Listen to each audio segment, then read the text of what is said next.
जय श्री कृष्ण। भगवान कृष्ण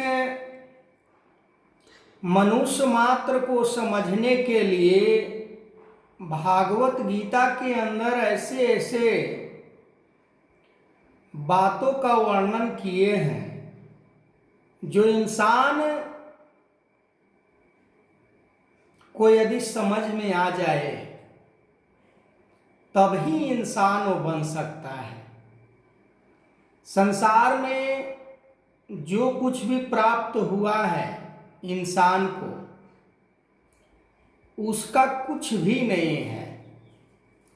हम दावा करते हैं कि ये मेरा है, ये अपना है, मैं किसी को नहीं दूंगा। अनेकों प्रकार से मन के अंदर इतना अज्ञानता भरा पड़ा है संसार के चीजों को लेकर। एक एक चीज के लिए इंसान इतना आज इंसान से दूरियां बनाते चला जा रहा है। मार काट फसाद,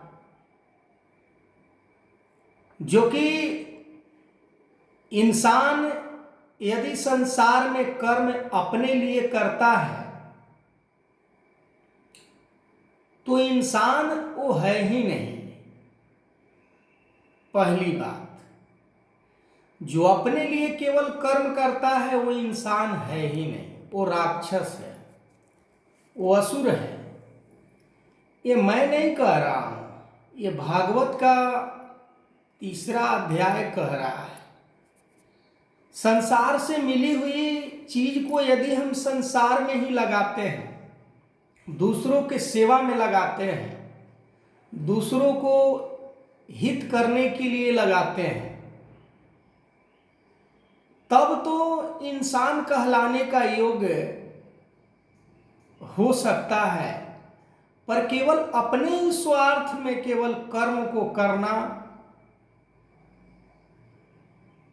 वो बहुत बड़ा चोर है, बहुत बड़ा पापी है। ऐसे ऐसे शब्दों का भगवान कृष्ण इंसान के लिए संबोधित करते हैं कि इंसान यदि इस बात को पढ़ ले, समझ ले, तो अपना वो कैराना हरकत छोड़ सकता है। पर आज इस संसार में इंसान कितने ऐसे हैं जो भगवान राम को चरित्र के बारे में जानना चाहते हैं, भगवान कृष्ण के चरित्र के बारे में जानना चाहते हैं, भगवान विष्णु के चरित्र के बारे में जानना चाहते हैं, भगवान शंकर, ब्रह्मा, नारद इत्यादि अनेकों ऐसे महापुरुष, विवेकानंद, तुकाराम, नामदेव जी, बुद्ध से लेके महावीर, अनेकों ऐसे नाम हैं जिन्होंने केवल अपने स्वार्थ के लिए कर्म नहीं किए, वो दूसरों को हित करने के लिए संसार में आए। और आज भी मनुष्य इस संसार में आया है तो बहुत बड़ा उसके लिए एक, हम कहते हैं कि खुशी का दिन है। तो खुशी वाला ये जीवन को प्राप्त करके भी इंसान केवल स्वार्थ के पूर्ति के लिए रात दिन प्रयासरत रहता है, पर अपने इस जीवन के बारे में वो नहीं सोचता कि हमें जीवन जो मिला है बहुमूल्य। मानव जीवन को इतना मूल्यवान कहा है संत महात्माओं ने, और साथ साथ ये भी कहा कि ये मानव जीवन का मूल्यता तब हमें समझ में आती है जब हम मानवता से युक्त होकर जीवन जीते हैं, इंसानियत से युक्त होकर जीवन जीते हैं, निस्वार्थ होकर जीवन जीते हैं। तो भगवान कृष्ण किसी बात को गीता में वर्णन करने से वो रुके नहीं, पर आज क्या हो रहा है मानव समाज में, मानव परिवार के बीच, संसार के बीच। कोई दुखिया बेचारा दुखी से कराह रहा होता है, पर एक सुखी इंसान उसके करीब से गुजर जाता है, पर उसके बारे में लेस मात्र भी मन के अंदर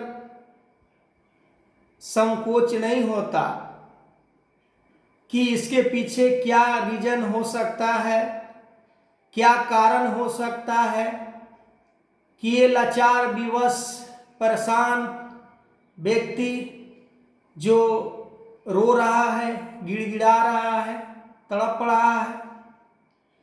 पर हम एक ऐसे कठोर हृदय वाले बन जाते हैं, पर दावा करते हैं हम कि संत के श्रेणी में हम आते हैं, अमुक गुरु के शिष्य हैं, अमुक मिशन के अनुयायी हैं, अमुक ऐसे धर्म शास्त्रों का अध्ययन किया है। पर भागवत गीता इस जीवन के पूरे पूरे कर्मों को परहित में लगाने की बात किया है। उसके अंदर से हम कितने % अपने जीवन में लागू करते हैं गुरु पैगंबरों के बात को? केवल स्वार्थ में ही अपना जीवन जीते हुए नरक में चले जाते हैं, 84 लाख योनि में चले जाते हैं। तो आगे मैं इस वीडियो को कंटिन्यू करूंगा। तब तक के लिए जय श्री कृष्ण।